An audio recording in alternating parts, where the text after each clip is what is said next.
بسم اللہ الرحمن الرحیم رب اشرح لی صدری ویسر لی امری واحلل عقدۃ من لسانی یفقہوا قولی۔ اسلامی تعلیمات کے اس پروگرام میں آپ کا بہت بہت خیر مقدم ہے۔ اس پروگرام کے ذریعے ہم قرآن اور حدیث کے قصے اور واقعات آپ کے سامنے رکھتے ہیں اور حضرت محمد صلی اللہ علیہ وسلم کی زندگی کے حالات اور آپ کے اصحاب کے حالات زندگی آپ کے سامنے پیش کرتے ہیں، جس میں ہمارے لیے سبق ہے، رہنمائی ہے اور گائیڈنس کا سامان ہے۔ اور اسی کے ساتھ ساتھ اسلامی تعلیمات کی وہ باتیں بھی ہم آپ کے سامنے رکھتے ہیں جس میں مورل ویلیوز سکھائی گئی ہیں، تاکہ ہم اپنے اندر اعلیٰ کیریکٹر پیدا کر سکیں، اعلیٰ اخلاق پیدا کر سکیں اور دنیا اور آخرت میں کامیابی حاصل کر سکیں۔ پچھلے چند ایپیسوڈز میں آپ نے دیکھا کہ حضرت موسیٰ علیہ السلام کی بات چیت اللہ تعالیٰ سے کوہ طور پہ ہوئی، ماؤنٹ سائنائی پہ ہوئی، اور اللہ تعالیٰ نے کچھ ہدایات دیں جن کو ہم نے ایک ایک کر کے لیا تھا اور پچھلے ایپیسوڈز میں اس کے اوپر کچھ روشنی ڈالی تھی۔ اب ہم اس قصے کو آگے بڑھاتے ہیں۔ تو پھر اللہ تعالیٰ نے فرمایا کہ اے موسیٰ، یہ تمہارے رائٹ ہینڈ میں کیا چیز ہے؟ تو موسیٰ علیہ السلام نے کہا یہ میری لاٹھی ہے، یہ میرا عصا ہے، اس پہ میں کبھی ٹیک لگاتا ہوں، کبھی اپنے جانوروں کے لیے پیڑ سے پتیاں جھاڑتا ہوں، اور اس کے میرے اور بھی بہت سارے کام ہیں۔ تو اللہ تعالیٰ نے فرمایا القیہا یا موسیٰ، کہ اس کو تم زمین پہ ڈال دو۔ تو موسیٰ علیہ السلام نے اسے زمین پہ ڈال دیا۔ تو جیسے ہی انہوں نے اپنی لاٹھی زمین پہ ڈالی، وہ ایک بہت بڑا سانپ بن گیا، بہت ہی زبردست قسم کا اژدہا، اور چلنے لگا۔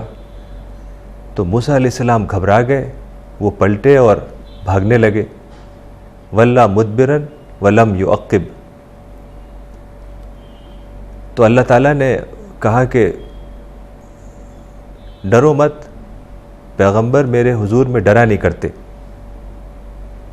تو حضرت موسیٰ علیہ السلام رکے اور واپس آئے، اور اللہ تعالیٰ نے کہا کہ اس کو پکڑو۔ تو وہ کانپتے ہوئے، ڈرتے ہوئے، انہوں نے سانپ کو ہاتھ لگانے کی کوشش کی، ٹچ کرنے کی کوشش کی۔ جیسے انہوں نے ٹچ کیا، وہ دوبارہ لاٹھی بن گیا۔ پھر اللہ تعالیٰ نے فرمایا کہ اپنا رائٹ ہینڈ اپنے بغل میں لے جاؤ، آرم پٹ میں لے جاؤ، اور پھر اس کو نکالو باہر۔ تو جیسے انہوں نے نکالا تو وہ چمک رہا تھا، بالکل ایک شائننگ، عجیب خوبصورت لائٹ، ایک بہت ہی عجیب غریب لائٹ تھی اس کے اندر، اور وہ ہاتھ چمکنے لگا جیسے اس میں کوئی لائٹ ہو گئی ہو۔ تو یہ دو نشانیاں تھیں، دو معجزے تھے جو اللہ تعالیٰ نے موسیٰ علیہ السلام کو دیا، اور کہا کہ تم ان دو نشانیوں کو لے کے جاؤ فرعون کے پاس، اذهب الی فرعون انہ طغی، کہ فرعون کے پاس جاؤ، وہ بہت سرکش ہو گیا ہے، اور تم میرا پیغام دو۔ تو موسیٰ علیہ السلام نے کہا کہ میں ڈرتا ہوں، ہو سکتا ہے وہ میرے ساتھ کچھ زیادتی کرے، میں نے میرے ہاتھوں سے ایک قتل بھی ہو گیا تھا جو میں نے غلطی سے کر دیا تھا، تو مجھے ڈر ہے کہیں وہ مجھے پریشان نہ کرے، مجھے جیل میں نہ ڈال دے۔ تو اللہ تعالیٰ نے فرمایا کہ تم ڈرو مت، میں تمہارے ساتھ ہوں۔ تو اس طریقے سے اللہ تعالیٰ نے ایک ریہرسل کروایا حضرت موسیٰ علیہ السلام سے، کہ جو معجزے، جو میراکلز دیے تھے موسیٰ علیہ السلام کو، وہی چیز جا کے انہیں فرعون کے دربار میں بھی کرنا تھا۔ تو اس سے پہلے کہ وہ وہاں جا کے کریں، اللہ تعالیٰ نے ایک طریقے کا ریہرسل کروا لیا اپنے سامنے، اور پھر کہا کہ تم جاؤ اور میرا پیغام فرعون کو دو، یعنی جو میسیج میں نے تم کو دیا ہے وہ کنوے کرو۔ تو پیغمبر کا جو مقصد ہے، جو اس کا مشن ہے، وہ یہی ہے۔ قرآن میں آتا ہے یا ایھا النبی انا ارسلناک شاہدا ومبشرا ونذیرا وداعیا الی اللہ باذنہ وسراجا منیرا، کہ اے پیغمبر تم شاہد ہو، یعنی وٹنس ہو، گواہ ہو، اور مبشر ہو، یعنی خوشخبری دینے والے ہو، اور نذیر ہو، یعنی وارنر ہو، ڈرانے والے ہو، اور خدا کے حکم سے تم ایک داعی ہو، یعنی پیغام کو، خدا کے پیغام کو لوگوں تک پہنچانے والے ہو، اور ایک سراج ہو، ایک چمکتا ہوا ستارہ ہو۔ تو اس طریقے سے دعوت کا مقصد ہے کہ لوگوں کو خدا کے بارے میں بتانا، یعنی دعوت کا لٹرل میننگ ہوتا ہے ٹو کال، یعنی کالنگ پیپل ٹو گاڈ، یعنی خدا کا جو منصوبہ ہے زندگی کا، جو کریشن پلان ہے، جو اسکیم آف تھنگز ہیں، اس کے بارے میں لوگوں کو آگاہ کرنا۔ چونکہ انسان کے شعور میں خدا کا تصور موجود ہے، جب وہ پیدا ہوتا ہے تو وہ نیچر پہ ہوتا ہے، لیکن پیدا ہونے کے بعد جب وہ سوسائٹی میں آتا ہے، ماحول میں آتا ہے، فیملی میں آتا ہے، ایجوکیشن حاصل کرتا ہے، تب اس کی کنڈیشننگ ہونے لگتی ہے۔ تو وہ کنڈیشننگ کی وجہ سے اس راستے پہ نہیں چل پاتا جو اس کے شعور کے اندر اللہ تعالیٰ نے رکھا ہے۔ تو یہی دعوت کے معنی دراصل ایک ریمائنڈر ہے کہ اس کو فطرت کے راستے پہ واپس لایا جائے، اور یہی فریضہ پیغمبروں کا تھا، اور یہی فریضہ سارے بلیورز کا ہے، مومنین کا ہے، کہ وہ دعوت کا کام کریں۔ یعنی پیغمبروں کا آنا تو ختم ہو گیا، حضرت محمد صلی اللہ علیہ وسلم آخری پیغمبر تھے، ان کے بعد کوئی پیغمبر نہیں آئے گا، لیکن وہ جو کار نبوت تھا، جو پیغمبر کا کام تھا، وہ جاری ہے، وہ اب اہل ایمان کو کرنا ہے، بلیورز کو کرنا ہے۔ رسول اللہ صلی اللہ علیہ وسلم نے اپنے آخری خطبے میں فرمایا تھا، ان اللہ بعثنی کافۃ للناس فأدوا عنی، کہ مجھے اللہ تعالیٰ نے سارے ہی انسانوں کے لیے بھیجا ہے، تو تم میرے میسج کو لوگوں تک پہنچا دو۔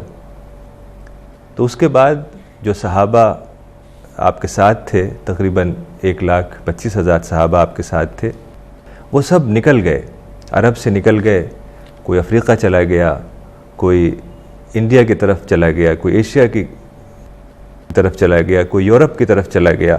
حالانکہ اس زمانے میں نہ کوئی جانے کے طریقے تھے، نہ ہوائی جہاز ہوتا تھا، نہ کوئی سواری ہوتی تھی، نہ کوئی ہوٹل ہوتا تھا، لیکن دعوتی ذمہ داری سمجھتے ہوئے سارے صحابہ عرب سے نکل گئے۔ اس لیے آپ اگر مکہ مدینہ جائیں، صحابہ کی قبریں بہت کم ہیں وہاں، بلکہ صحابہ کی قبریں آپ کو باہر ملتی ہیں، عرب سے باہر، مصر میں ملے گی، سائپرس تک، یعنی یورپ کے کچھ حصوں تک پہنچ گئے تھے صحابہ۔ ایسے ہی حضرت ایوب انصاری جو ایک بہت بڑے صحابی تھے، وہ ٹرکی پہنچے اور وہاں انہوں نے دعوت دی، وہاں ان کی قبر ہے۔ تو دراصل انسان ایک ابدی مخلوق ہے، ایک ایٹرنل کریچر ہے۔ اللہ تعالیٰ نے انسان کو ایک ایٹرنل کریچر کے طور پر پیدا کیا ہے، یعنی ایک ایسا مخلوق جو ہمیشہ زندہ رہے گا، لیکن امتحان کی مصلحت کی وجہ سے، چونکہ یہ دنیا امتحان کی دنیا ہے، اللہ تعالیٰ نے انسان کی زندگی کو 2 حصوں میں تقسیم کر دیا۔ جو لائف اسپین ہے انسان کا، وہ 2 حصوں میں بانٹ دیا، پری ڈیتھ پیریڈ اور post death period. Pre death period یہی ہے جس میں ہم ہیں، 50 اور 100 سال کی زندگی، اور پوسٹ ڈیتھ پیریڈ وہ ہے جو موت کے بعد آنے والی زندگی ہے، جو ہمیشہ ہمیشہ کی زندگی ہے۔ تو اس پری ڈیتھ پیریڈ کے عمل کے مطابق انسان کو پوسٹ ڈیتھ پیریڈ میں ریوارڈ ملے گا۔ یہی ہے ایک briefly creation plan of God, اور اسی کو آگاہ کرنے کے لیے کے نام کو، اسی کو بتانے کے نام کو دعوت کہا جاتا ہے۔ اور آج کے دور میں جب ہر طرح کی آزادی ہے، ریلیجس فریڈم ہے، ٹالرنس ہے، اوپننس ہے، کیوریوسٹی لوگوں کے اندر ہے، اور لوگ جاننا چاہتے ہیں، نالج ایکسپلوژن کا زمانہ ہے۔ پرانے زمانے میں ریلیجس پرسیکیوشن کا زمانہ تھا، لوگ اپنے مذہب کو لوگوں تک پہنچا نہیں سکتے تھے، جو بادشاہ کا مذہب ہوتا تھا وہی سب کا مذہب ہوتا تھا۔ لیکن آج دوسرا دور ہے، آج ریلیجس فریڈم کا زمانہ ہے، اوپننس کا زمانہ ہے۔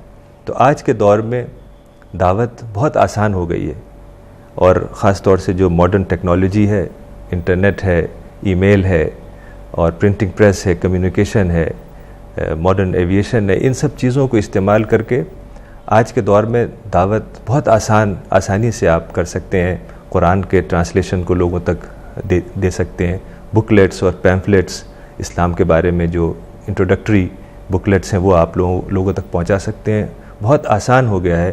تو یہ ایک اہم فریضہ ہے جو ہمیں اللہ تعالیٰ نے حضرت موسیٰ علیہ السلام سے کہا کہ تم میرے پیغام کو لے کے جاؤ فرعون کے پاس اور میرے میسیج کو فرعون تک پہنچاؤ.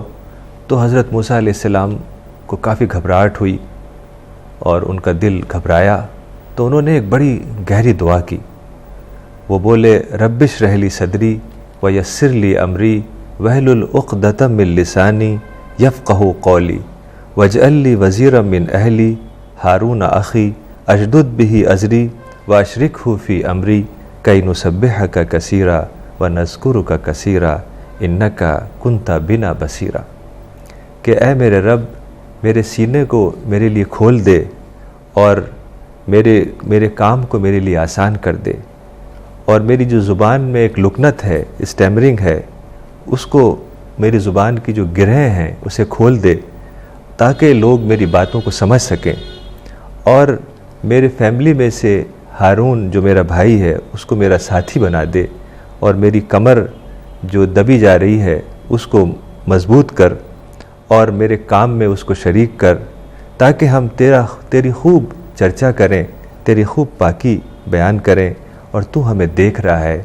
تو اللہ تعالیٰ نے فرمایا قال قد اوتیت سؤلک یا موسیٰ، کہ اے موسیٰ تمہارا سوال، تمہاری دعا ہم نے قبول کر لی. تو یہ دعا رب اشرح لی صدری ویسر لی امری واحلل عقدۃ من لسانی یفقہوا قولی بڑی اہم دعا ہے. خاص طور سے جب کبھی آپ کو گھبراہٹ ہو رہی ہو، کوئی آپ کا ایگزام ہے یا انٹرویو ہے یا کوئی اسٹیج پرفارمنس آپ کو دینی ہے یا کوئی وائوا ہے، یا آپ کسی کے پاس جانا چاہتے ہیں دعوتی انداز کے کام کے لیے، کسی کو قرآن دینا چاہتے ہیں لیکن آپ گھبرا رہے ہیں کہ ہم کیسے بات کریں، تو یہ دعا اس وقت بڑی کام آئے گی. آپ اس دعا کو بار بار پڑھیں. رب اشرح لی صدری ویسر لی امری واحلل عقدۃ من لسانی یفقہوا قولی. چیپٹر نمبر 20 ورس 25 سے 28 تک سورہ طٰہٰ میں یہ دعا آئی ہے. رب اشرح لی صدری ویسر لی امری واحلل عقدۃ من لسانی یفقہوا قولی. تو اس طریقے سے حضرت موسیٰ علیہ السلام نے دعا کی اور اسی وقت دعا قبول ہو گئی. تو پھر حضرت موسیٰ علیہ السلام نکلے وہاں سے ماؤنٹ سائنائی سے. ماؤنٹ سائنائی ایک بہت ہی وسیع علاقہ ہے، مصر میں واقع ہے، جس میں پہاڑ ہیں اور بڑے بڑے ریگستان ہیں اور بہت ہی خوبصورت ہے. وہاں پر کافی ٹورزم بھی ہے.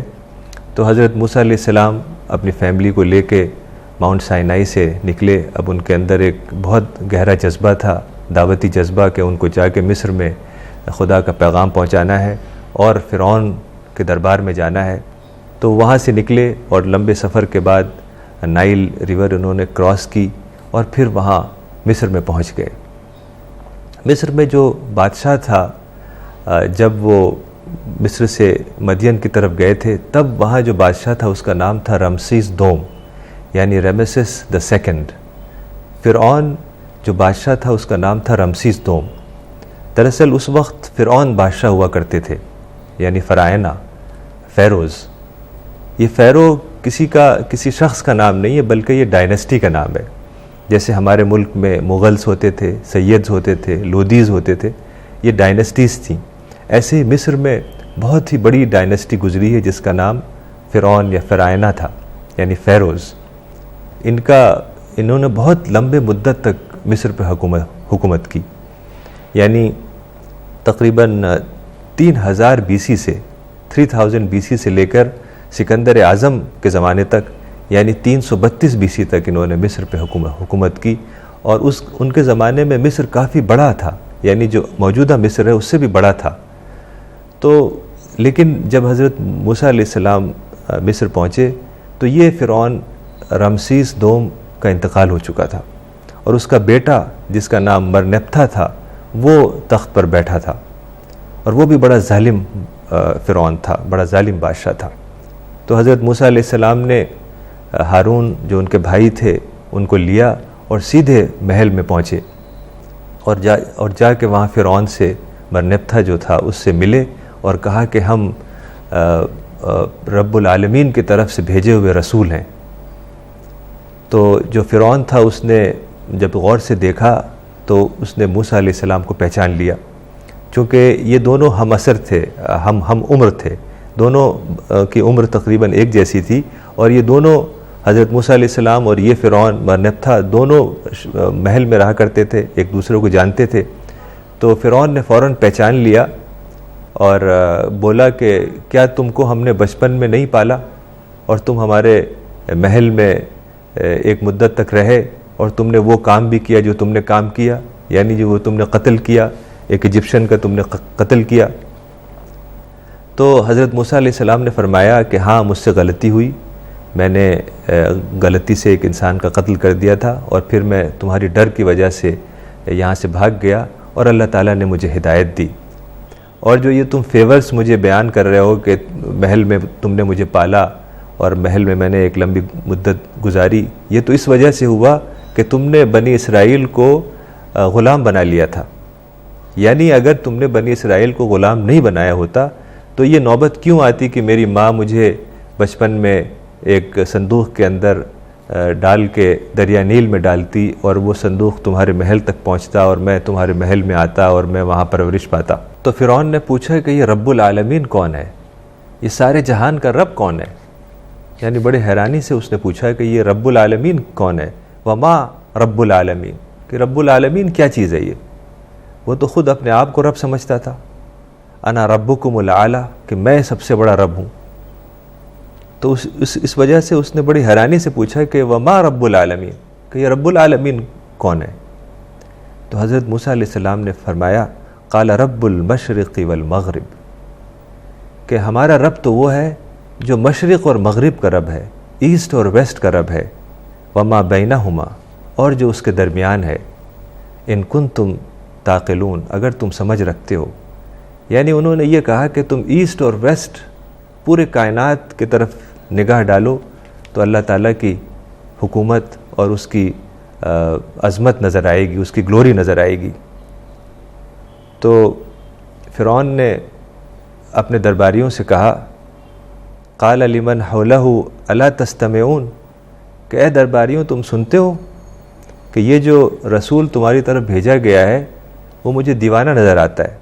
قال ان رسولکم الذی ارسل الیکم لمجنون، کہ یہ جو پیغمبر، یہ رسول جو تمہاری طرف بھیجا گیا ہے یہ تو مجھے پاگل نظر آ رہا ہے۔ تو حضرت موسیٰ علیہ السلام حالانکہ اس بات پہ پرووک ہو سکتے تھے، ریئیکٹ ہو سکتے تھے، کہہ سکتے تھے تم مجھے پاگل کہہ رہے ہو، تم ہی پاگل ہو، اس طرح کی بات کچھ کہہ سکتے تھے، لیکن انہوں نے بہت ہی سنجیدگی سے اس کی بات کو اگنور کیا، ایوائڈ کیا اور اپنی بات آگے کہتے چلے گئے۔ چونکہ پیغمبروں کو پہچاننے میں ہمیشہ انسان نے غلطی کی، ہمیشہ جب بھی پیغمبر آئے تو قرآن میں یہ بات کئی بار آئی ہے کہ وما یاتیکم من رسول الا کانوا بہ یستہزئون، کہ جو بھی رسول آیا، جو بھی پیغمبر آیا، اس کا لوگوں نے مذاق اڑایا۔ بہت کم لوگ ایسے ہوتے تھے جنہوں نے پیغمبروں کو پہچانا۔ تو اس لیے حضرت موسیٰ علیہ السلام نے کوئی ریئیکشن ظاہر نہیں کیا، بالکل پرووک نہیں ہوئے، حالانکہ بہت ہی سخت بات فرعون نے کہی تھی۔ فرعون چاہتا تھا کہ یہ پرووک ہوں، لیکن حضرت موسیٰ علیہ السلام چونکہ ان کا ایک مشن تھا، ان کا مقصد تھا کہ دعوت لوگوں تک پہنچائیں، تو انہوں نے اپنی بات کو سنجیدگی سے اور آگے بڑھایا۔ قال ربنا الذی اعطى كل شيء خلق ثم هدى، کہ ہمارا رب تو وہ ہے جس نے ہر چیز کو ایک شکل دی، یعنی ہر چیز کو پیدا کیا، ایک شکل دی اور اس کو ہدایت دی۔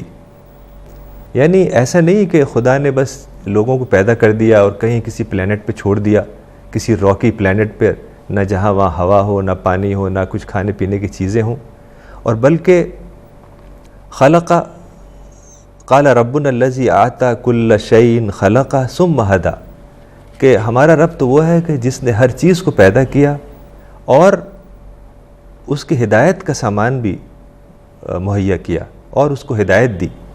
یعنی اللہ تعالیٰ نے یہ نہیں کیا کہ انسانوں کو پیدا کر کے چھوڑ دیا، بلکہ ہدایت کے کئی مراحل یعنی کئی لیول پر ہدایت کا سامان مہیا کیا۔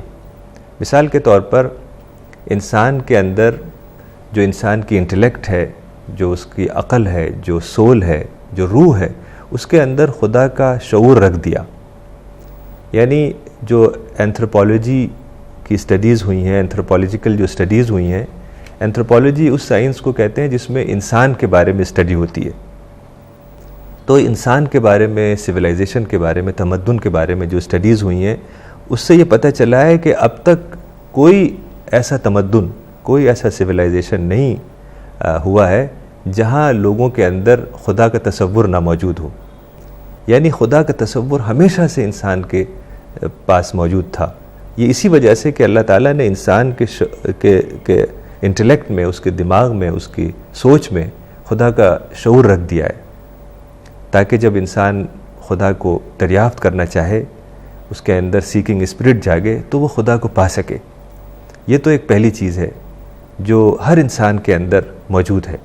اور دوسری چیز، جو ساری کائنات ہے، جو ساری چیزیں ہیں، سولر سسٹم، جو گیلیکسیز ہیں، پلینٹس ہیں، سٹارز ہیں، اور یہ دنیا، اس دنیا میں جو چیزیں ہیں، ہوا، پانی، آگ، سمندر، پہاڑ، دریائیں، پرندے، چڑیائیں، جانور، انسان، ساری چیزیں، یہ سب چیزیں خدا کی نشانیاں ہیں۔ یعنی انسان ان نشانیوں کے اوپر غور کر کے خدا تک پہنچ سکتا ہے۔ چونکہ یہ دنیا امتحان کی دنیا ہے، ٹیسٹ کے لیے بنائی گئی ہے، تو یہاں پر خدا ڈائریکٹ آپ کے سامنے نہیں آئے گا، بلکہ ان نشانیوں کے تھرو، ان سائنز کے تھرو، جن کو قرآن میں آیات اللہ کہا گیا، سائنز آف گاڈ، ان کے تھرو، ان کے اوپر آپ غور کر کے، جسے قرآن میں تدبر کہا گیا ہے، لِيَدَّبَّرُوا آیاتِهِ، قرآن میں اس کو تدبر، تبسم، تذکر کہا گیا ہے۔ یعنی آپ ان چیزوں کے اوپر غور کریں، تب آپ خدا تک پہنچ سکتے ہیں۔ آپ کے اندر خدا کی عظمت، خدا کی بڑائی، خدا کی گلوری آپ کے اندر پیدا ہوگی۔ تو پہلی چیز تو یہ ہے کہ انسان کے شعور میں خدا کا تصور موجود ہے، اور دوسری چیز یہ ہے کہ ساری کائنات خدا کی نشانی ہے۔ ہر چیز جو بھی ہم دیکھتے ہیں، پوری کائنات میں ہزاروں، لاکھوں، ملینز چیزیں جو ہیں، وہ دراصل خدا کی نشانیاں ہیں، تاکہ ہم خدا کو ڈسکور کر سکیں ان چیزوں کے اوپر غور و فکر کر کے۔ اور تیسری چیز یہ ہے کہ اللہ تعالیٰ نے پیغمبر بھیجے، ان کو کتابیں دیں، اور قرآن میں آتا ہے ثم ارسلنا رسلنا تترا، کہ ہم نے ایک کے بعد ایک پیغمبر بھیجے۔ تو پیغمبروں کا آنے کا سلسلہ تو اب بند ہو گیا۔ حضرت محمد صلی اللہ علیہ وسلم آخری پیغمبر تھے، لیکن اس سے پہلے بہت پیغمبر آئے اور کتابیں آئیں۔ حضرت محمد صلی اللہ علیہ وسلم کے بعد قرآن محفوظ ہو گیا، تو اب پیغمبروں کا آنے کا سلسلہ بند ہو گیا، چونکہ اب نئی ماڈرن ٹیکنالوجی آ گئی، پرنٹنگ پریس آ گیا، تو قرآن محفوظ ہو گیا۔ جو پرانے پیغمبر تھے ان کی تعلیمات محفوظ نہیں ہو پاتی تھیں، اس لیے اللہ تعالیٰ کو بار بار پیغمبر بھیجنے پڑتے تھے۔ تو تین چیزیں ہوئیں کہ انسان کے اندر شعور خدا کا، ساری کائنات خدا کی نشانی، سائنس، اور تیسری چیز کہ ڈیوائن ریویلیشن، پیغمبروں کے تھرو اللہ تعالیٰ نے کتاب بھیجی اور گائیڈنس بھیجی۔ تو یہ تین لیول ہیں گائیڈنس کے لیے انسانوں کے، کہ اگر وہ چاہیں، ان کے اندر سیکنگ اسپرٹ جاگے، تو وہ اللہ تعالیٰ کو ڈسکور کر سکیں، خدا کو ڈسکور کر سکیں۔ تو آج بس اتنا ہی۔ انشاءاللہ اگلے ایپیسوڈ میں حضرت موسیٰ علیہ السلام کے قصے کو آگے بڑھائیں گے، اور دیکھیں گے کون سی ایسی باتیں ہیں جس کو ہم اپنی زندگی کا حصہ بنا سکیں اور اس سے گائیڈنس حاصل کر سکیں، رہنمائی حاصل کر سکیں۔ تو میں یہ دعا کرتا ہوں کہ مجھ کو اور آپ کو اللہ تعالیٰ قرآن کو پڑھنے، اس کو سمجھنے، اس کے اوپر عمل کرنے، اور اس کے پیغام کو سارے انسانوں تک پہنچانے میں ہماری مدد فرمائے۔ وَأَقُولُ قَوْلِي هَذَا وَأَسْتَغْفِرُ اللَّهَ لِي وَلَكُمْ أَجْمَعِينَ۔